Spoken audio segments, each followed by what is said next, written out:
দর্শক বন্ধুরা আসসালামু আলাইকুম, কেমন আছেন সবাই? আশা করি সবাই ভালো আছেন। আমি যেই জামরুল গাছটার নিচে বসে আছি এটা হচ্ছে ব্ল্যাক ডায়মন্ড জাতের জামরুল।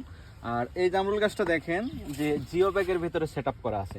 আমি এটা আপনাদেরকে দেখাতে চাচ্ছি, যারা ছাদ বাগানে আছেন, গাছ রোপণ করতে চান, আসলে জিও ব্যাগে কেমন ফলন পাবেন সেটা দেখানোর উদ্দেশ্যে।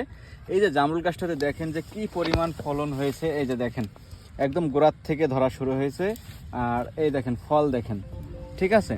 এই যে এখানে দেখেন থোকা থোকা ফল ধরে আছে। আর সাইজটা দেখেন যে কত বড় বড় সাইজের হবে। এই যে এখানেই দেখতে পাচ্ছেন আপনারা, ঠিক আছে। আর এই জামরুলটা কিন্তু পর্যাপ্ত পরিমাণে ধরে, একদম উপর থেকে নিচ পর্যন্ত আল্লাহর রহমতে কি পরিমাণ ফলন দিয়েছে আপনারা দেখেন একটু।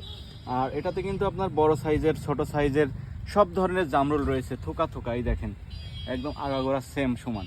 এখানে যদি আমি দেখাই সেই ক্ষেত্রে এই দেখেন কত বড় সাইজ হয়েছে, ঠিক আছে। এই যে দেখতে পাচ্ছেন যে কি বড় সাইজের ফল। আর এই জামরুলটা কিন্তু অত্যন্ত মিষ্টি একটা জামরুল, ঠিক আছে। আমি যদি এই যে এখান থেকে আপনাদের দেখাই, এই দেখেন কি পরিমাণ ফল আসছে, দেখছেন। এই দেখেন একদম ভরপুর ফল রয়েছে। এটা হচ্ছে ব্ল্যাক ডায়মন্ড জাতের জামরুল। তো এই ব্ল্যাক ডায়মন্ড জাতের জামরুলের চারা যদি কেউ সংগ্রহ করতে চান সেই ক্ষেত্রে আমাদের কাছ থেকে সংগ্রহ করতে পারবেন। আমরা সারা বাংলাদেশে কিন্তু এই চারাগুলা কুরিয়ার সার্ভিসের মাধ্যমে ডেলিভারি দিয়ে থাকি। এই আবারও দেখাই, দেখেন ফল দেখেন। এই হচ্ছে সেই ব্ল্যাক ডায়মন্ড জাতের জামরুল। অরিজিনাল চারা যদি সংগ্রহ করতে চান আমাদের কাছ থেকে সংগ্রহ করতে পারবেন। আর অর্ডার করতে চাইলে আমাদের স্ক্রিনে যে নাম্বারটা দেওয়া আছে ওই নাম্বারে যোগাযোগ করে অর্ডার করবেন। সবাই ভালো থাকবেন, সুস্থ থাকবেন। আল্লাহ হাফেজ।